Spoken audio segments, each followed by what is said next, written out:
ఎంతో కృప విస్తరింపజేస్తున్న దేవుడు, దినదినము ప్రభా మాకు కావాల్సినవన్నీ మాకు అనుగ్రహించే దేవుడు మీకు వందనాలు ప్రభా.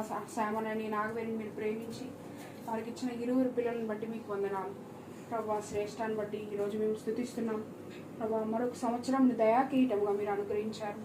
వ్యాధి బాధల్లో తోడుగా ఉన్నారు ప్రభా. ఈ సంవత్సరం